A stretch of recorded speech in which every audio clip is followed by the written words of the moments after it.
The first thing I noticed when I walked into the ballroom that night was the chandelier. My late wife Eleanor would have hated it. She used to say crystal chandeliers were what people bought when they wanted to look rich instead of being rich. She would have laughed quietly into my shoulder and whispered something cutting, and I would have squeezed her hand, and we would have moved on.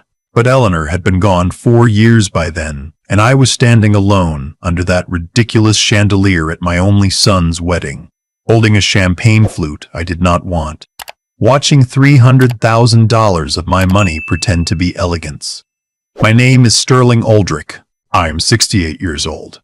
I built a regional logistics company from one warehouse in Akron in 1987 to 41 distribution centers across 6 states. I sold the controlling interest 2 years ago for more money than my father, a Pennsylvania steelworker, ever imagined existed in the world. I tell you this not to brag. I tell you because what happened that night happened to a man who had earned every single thing in his name, and that matters for what comes after. My son's name is Royston. He is 31. He was a quiet, careful boy. He used to follow Eleanor around the kitchen with a wooden spoon when he was 3, pretending to cook. He cried when his goldfish died. He read books about astronauts. I do not say this because it is relevant to the wedding. I say it because I want you to understand that the boy I am about to describe is not the boy I raised. Somewhere between Dartmouth and the marketing firm in Manhattan and the woman he met at a rooftop bar in Tribeca, my son became a stranger wearing my son's face. The woman's name was Adeline. I will not pretend I liked her. From the first dinner at the steakhouse on 54th Street, when she ordered the most expensive bottle on the list without looking at me, I understood. I have been in business too long not to recognize a calculation when I see one, but Royston loved her, or believed he did, and I had promised Eleanor on her last clear afternoon that I would not become the kind of father who chased his son away. So I paid. I paid for the engagement party at the rooftop in Tribeca. I paid for the rehearsal dinner at the Italian place she chose because someone famous had been photographed there. I paid for her parents' suite at the plaza because she mentioned, casually over coffee, that they had never stayed somewhere quite that nice. I paid for her dress, her mother's dress, the bridesmaid's shoes, the string quartet, the harpist, the second harpist, because the first harpist apparently had the wrong energy. When Royston came to me 3 months before the wedding and asked if I would help with a few additional expenses, I said yes before he finished the sentence. I told myself I was buying my son's happiness. I see now I was buying his contempt. The ceremony itself I barely remember. I remember her father walking her down the aisle. I remember thinking he looked smug, like a man delivering a winning lottery ticket. I remember Royston crying when she reached him. And I remember being moved despite everything, because he was still my boy somewhere in there. I remember the priest saying the words. I remember Eleanor's empty seat in the front row, the one I had insisted on, with the small framed photograph of her propped on the cushion. Adeline had asked if we could remove it. She said it was depressing. I said no. It was the only no I had given her in 18 months. I should have given her more. The reception was at a hotel ballroom in Westchester that her family preferred. 150 guests, mostly hers. I knew maybe 12 of them. My sister Bernadette had flown in from Phoenix. A few of my old colleagues. Eleanor's brother. The rest were strangers in tuxedos drinking my champagne. I had prepared a toast. I had written it on 3 index cards I kept folded in my jacket pocket. I had practiced it in the mirror at home for 2 weeks. It was not a long toast. I knew better than to give a long toast, but I had wanted to say something true about Royston, about the boy he had been, about Eleanor and how proud she would have been, about welcoming Adeline into our small family. I wanted to bless them. That was the word I had used in my head. I wanted to bless them. I never gave that toast. It was nearly 10 o'clock when she came to find me. I was standing by one of the tall windows looking out at the lights of the parking lot, just trying to breathe for a minute. The band was on a break. The room was loud with that particular reception. Loudness that gets inside your skull. She walked up beside me with a glass of champagne in her hand, and she did not smile. She said, "Sterling, I need to talk to you about something important." I said, "Of course." She said, "Royston and I have been talking, and we have decided that the apartment on Park Avenue makes more sense for us than for you. You are alone. We are starting our life.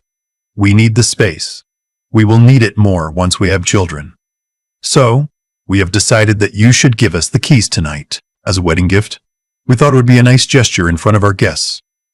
I want you to understand the apartment she was describing. It was not just an apartment. It was the place Eleanor and I had bought together in 1996, when the company first cleared real money. It was where Eleanor died.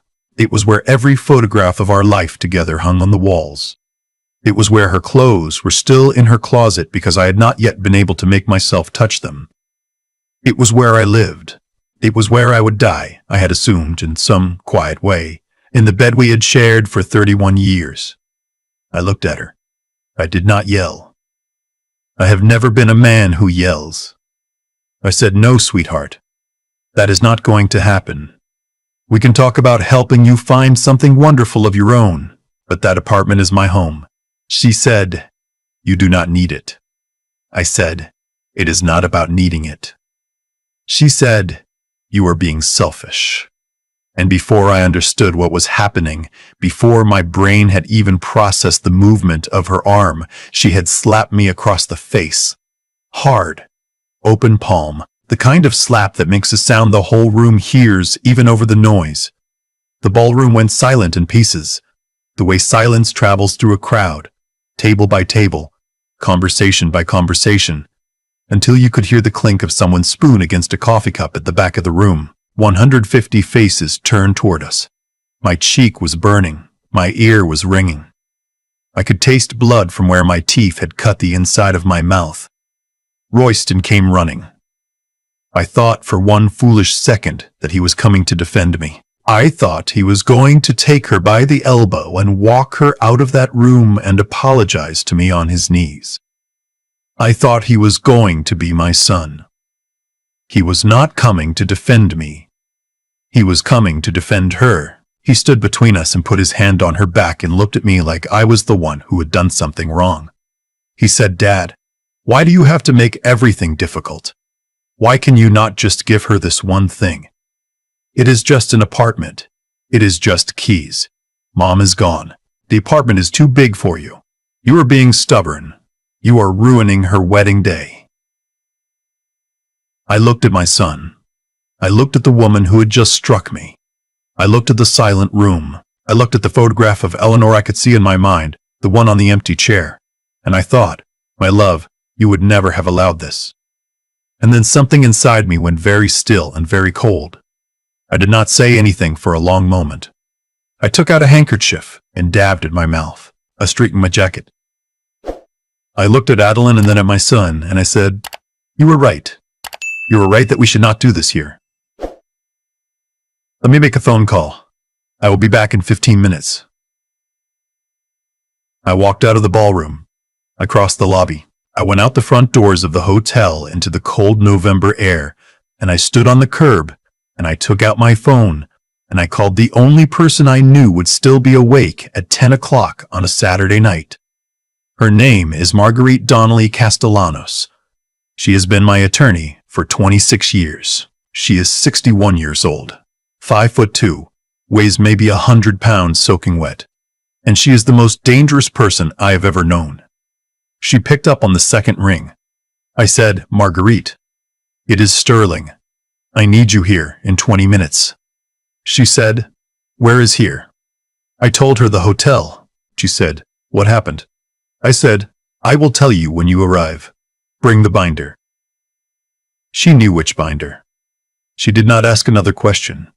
She said, "I am leaving now. I should explain about the binder. 8 years ago, when I first started thinking seriously about estate planning, Marguerite and I had spent 6 months building what she called the contingency architecture. Every asset I owned was structured into trusts, holdings, and entities designed to be unwound, redirected, or revoked at my discretion. The Park Avenue apartment was held in a residential trust with revocation rights I controlled. Royston's allowance was a quarterly disbursement from a discretionary trust, not an entitlement. His position at my former company was a courtesy I had personally arranged with the new owners and could withdraw with one phone call. His credit cards were on my accounts. His apartment in the West Village was leased in my name. His car was leased in my name. He had grown up to be 31 years old without ever signing a single document for the life he was living. The binder contained the keys to all of it. I went back inside. I returned to the ballroom. I did not return to my table. I stood by the windows again. Royston came and tried to talk to me. I told him I was thinking, and I needed a few minutes. He went back to his bride. They thought, I believe, that I was working up the courage to apologize to her, that I would soon hand her the keys, kiss her cheek, and ask for forgiveness in front of everyone for embarrassing her. I let them think it.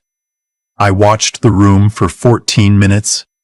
At 10:23, the side door of the ballroom opened, and Marguerite walked in. She was wearing a black coat over what looked like the pajamas she had been reading in.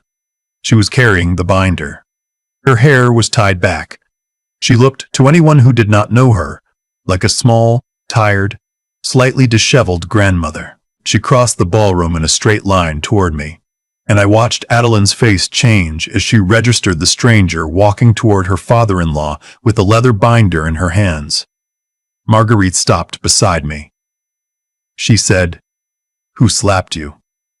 I said, "The bride," she said, "in front of all of these people." I said, "Yes." She said, "And your son?" I said, "My son told me I was being selfish." Marguerite was quiet for a moment. Then she said, "Sterling, I want to be very sure. Are you certain you want to do this tonight?" I said, "I have never been more certain of anything." She said, "Then we begin." What happened next took, by my watch, about an hour and 40 minutes, and it took place mostly with my voice never going above conversational volume. Marguerite sat down at an empty table near the window and opened the binder and began making phone calls. I sat beside her. The wedding continued around us. The band came back. People danced. Adeline watched us from across the room with growing unease. Royston came over twice, and twice I told him gently that I was conducting business and he should attend to his guests. The second time he tried to look at the binder. Marguerite closed it with one hand, smiled at him, and said, "Royston, this does not concern you yet." The first call was to the property management company that handled the West Village apartment. Marguerite informed them that the lease, which was held in my name, would not be renewed at its expiration in 6 weeks, and that any further inquiries from the current occupant should be directed to her office. The second call was to the leasing company for Royston's car. The vehicle was to be collected from its parking garage on Monday morning. The third call was to the credit card companies. 3 cards, all canceled, effective immediately, with new cards in his name only to be issued at his own application. The fourth call was to the trustee of the Discretionary Education and Lifestyle Trust that had funded Royston's existence since he was 22. Marguerite, as co-trustee with discretionary authority, suspended all distributions pending a full review. The fifth call was the one I made myself. I called the CEO of the company I had founded, a man named Garrison Thorne, who had bought my controlling interest and kept Royston on as a courtesy to me. Garrison answered on the third ring. I apologized for calling on a Saturday night. I told him I needed to ask him a personal favor. I told him my son's employment at the company would no longer be continuing, and I asked if he would be willing to handle the separation cleanly and without drama. Garrison was quiet for a long moment. Then he said, "Sterling, I have been waiting for this call for 2 years. I will take care of it on Monday." I said, "Thank you." He said, "Are you all right?" I said, "I will be." The sixth call was to the manager of the building on Park Avenue, asking him to change the locks on my apartment first thing Sunday morning, and to add my niece, who lived in the city, to the approved visitor list, and to remove Royston and any associates of his. The seventh call was to my private banker, who confirmed that the joint account I had maintained with Royston for emergency purposes had a balance of $14,000 and would be closed within the hour, with the funds returned to my primary account. The eighth call was to the wedding venue. Marguerite identified herself as my counsel, confirmed that I was the contracting party for the reception, and instructed them that no further charges were to be authorized to my account. The open bar was to be closed at 11. The vendor invoices that had not yet been settled, which represented approximately $90,000 of remaining balance, were to be redirected to the bride and groom, whose contact information she provided. The ninth call was to the plaza, regarding Adeline's parents' suite. The reservation, which was on my card and prepaid through Tuesday, was modified to check out Sunday morning at 11. Any incidentals would not be honored. While all of this was happening, the wedding continued, unaware. Adeline had stopped watching us, perhaps deciding that whatever I was doing was not worth her attention on her wedding day. The dancing went on. The cake was cut. Royston gave a toast that I could not hear, because Marguerite was on the phone with my insurance company, removing him from the umbrella policy. I watched him laugh at his own joke. I watched her kiss him on the cheek. I watched the strangers applaud. At a few minutes before midnight, Marguerite closed the binder. She looked at me and said, "That is everything we can do tonight. Monday, we file. Are you all right?" I said no, but I will be. She said, "Do you want me to stay?" I said, "No, but I will be." She said, "Do you want me to stay?" I said, "No. Go home. Get some sleep. I will see you Monday." She left. I sat alone at the table by the window with the closed binder in front of me. I thought about Eleanor. I thought about how, when Royston was 9, I had taken him to the Akron warehouse and let him drive a forklift very slowly on a Saturday morning when no one was there. He had laughed so hard he had hiccuped. I thought about Eleanor making him grilled cheese sandwiches cut into triangles because he refused to eat them as squares. I thought about reading to him from a book about the moon landings until he fell asleep with his head against my arm. I thought about all of the love I had poured into the boy who had stood beside his bride tonight and told me I was selfish for not handing over the home where his mother had died. I cried a little. I am not ashamed to say it. I cried quietly into a cloth napkin at a wedding reception, surrounded by strangers, mourning a son who had been alive an hour ago and was now, in some essential way, gone. Then I dried my eyes. I stood up. I straightened my jacket. I walked across the ballroom, past the dancers, past the cake, past the photographer trying to herd people into a group photo, and I stopped in front of my son and his bride. The DJ was playing something slow. They were swaying together near the dance floor. I tapped Royston on the shoulder. I said, "Son, I would like a word." Adeline started to follow. I said, "No, sweetheart. Just him. Just for a moment." Royston followed me to the corner of the ballroom. He looked annoyed. He looked tired. He looked more than anything like he wanted to get back to his wife. I said, "Royston, I want you to listen to me very carefully because I am only going to say this once. As of this moment, the apartment in the West Village will not be available to you after the lease ends in 6 weeks. The car you drove here tonight will be collected from your garage on Monday. Your credit cards have been canceled. Your trust distributions have been suspended, pending review. Your employment at Aldrich's Logistics will be terminated on Monday morning. The wedding vendors who have not yet been paid will be billing you and Adeline directly. Adeline's parents will need to check out of the plaza tomorrow morning. The joint account has been closed." He was staring at me. His mouth was open slightly. He was not understanding yet. I said, "Royston, I will not see you again. Not tomorrow. Not next month. Not at Christmas. Not if you call. Not if you write. The locks on the Park Avenue apartment are being changed in the morning. If you come there, you will not be admitted. If you call my phone, I will not answer. If you write me a letter, I will not open it. You have a wife now. She is your family. You'll need to build your life with her, on your own, the way every other adult in this country has to. He said, Dad, Dad, Dad, what are you doing? Dad, you cannot. I said, I can. I said, I can. I just did. The papers will be filed Monday morning. He said, Dad. She did not mean it. She is stressed. The wedding. Her parents. There has been so much pressure. Dad, please. Please, we can talk about this. I will talk to her. She will apologize. Dad, please. He was crying. I want to be honest with you. He was crying real tears. There was a part of me, an old part, the part that had read him books about astronauts, that wanted to put my hand on his face and tell him it was going to be all right. That part of me almost won. But then I thought about Eleanor's photograph on the empty chair. I thought about her clothes in the closet. I thought about Adeline's open hand. I thought about my son saying, "Why do you have to make everything difficult?" I said, Royston, I am sorry. Your mother and I loved you very much. I walked out of the ballroom. I did not look back. I crossed the lobby. I asked the valet to bring my car around.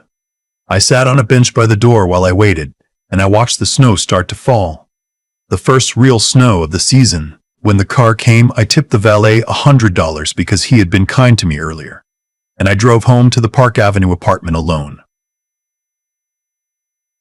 The next 4 months were the hardest months of my life since Eleanor died. Royston tried everything. He came to the building. The doorman turned him away. He called my phone 43 times in the first week. I did not answer. He sent letters. I returned them unopened. He went to Marguerite's office and demanded to see her. She had him escorted out by the security guard. He wrote me a long email which my assistant printed and shredded without showing me. Adeline got involved. She called me crying. She left voicemails that were apologies followed by demands. She left voicemails that were apologies followed by demands. She left voicemails that were demands followed by threats. She left one voicemail in which she said she was pregnant, which I learned 6 weeks later was not true. Her parents threatened to sue me for the cost of the wedding. Marguerite responded with a single letter that ended that conversation. 3 things happened in the following months that you should know about. The first thing, Royston and Adeline separated 4 months after the wedding. He moved into a studio in Queens. She moved back in with her parents on Long Island. The marriage was annulled before the year was out, from what I heard later through Eleanor's brother who still occasionally talked to Royston. The moment the money was gone, the love went with it. She did not call him for 9 days after the wedding because she was figuring out, I think, whether he was worth the trouble without my checkbook attached. He called me once during that period, sober, late at night, and left a voicemail that I did listen to. He said, "Dad, I think I have made a terrible mistake. I think I have made the worst mistake of my life. Please call me back." I did not call him back. I am still not sure if that was right. The second thing, I sold the Park Avenue apartment. I had thought when this all started that I would die there. I changed my mind. There were too many ghosts. I bought a small house in Charleston near the water, with a porch and a garden and a guest room I will probably never use. I packed Eleanor's things myself, slowly, over 6 weeks, and gave most of them to a women's shelter she had volunteered at for 15 years. I kept her wedding ring, 3 of her sweaters, and the cookbook she had written notes in for 30 years. I keep the cookbook she had written notes in for 30 years. I keep the cookbook on the kitchen counter. I read her notes sometimes when I am cooking. The third thing. 8 months after the wedding, I got a letter from a woman named Coralind Whitaker Stenmark. She lived in Cleveland. She had been Eleanor's college roommate 50 years ago, and they had stayed close until Eleanor's death. I had met her perhaps 4 times. The letter was long. She had heard through the family grapevine what had happened. She wanted to tell me she was proud of me. She wanted to tell me that Eleanor, in their last phone call, 3 weeks before she died, had been worried about Royston, worried that he was getting selfish, worried that he was going to break my heart someday. She had told Courland, if Sterling has to choose between his dignity and our son, I want him to choose his dignity. He has always given too much. I read that letter on my porch in Charleston in the late afternoon sun.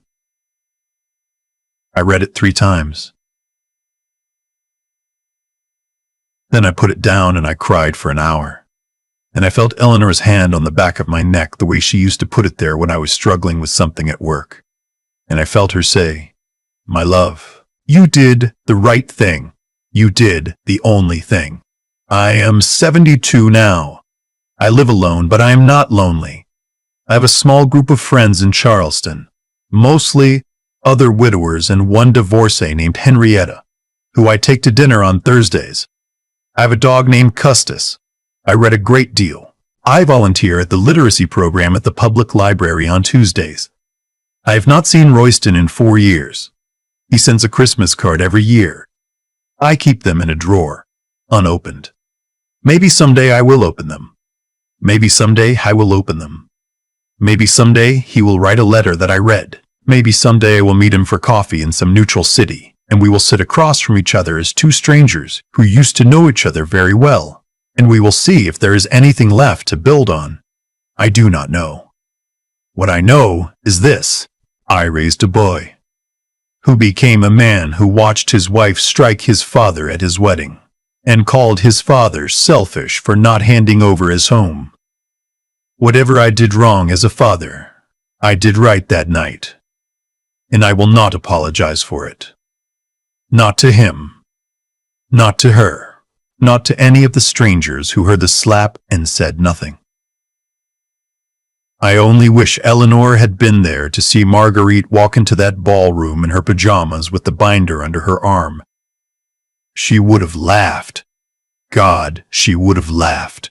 She would have squeezed my hand under the table and whispered, "Sterling, that is the most expensive pair of pajamas I have ever seen." And I would have squeezed her hand back, and we would have moved on. I've spent a lot of quiet evenings on my Charleston porch, thinking about how a boy who once cried over a goldfish became a man who watched his wife strike his father and called the father selfish. I do not believe any single moment made him that way. I believe it was 1,000 small moments, most of them mine. Every time I said yes when I should have said not yet. Every check I wrote when I should have asked him to earn it. Every problem I solved that should have been his to solve. I gave him a soft life, and I told myself I was being a good father, and the truth is, I was being a comfortable one. That is the cause. The slap was the effect. Adeline did not invent her contempt for me out of nowhere. She learned it by watching how easily my son took everything I gave him. People only respect what they have seen another person work for.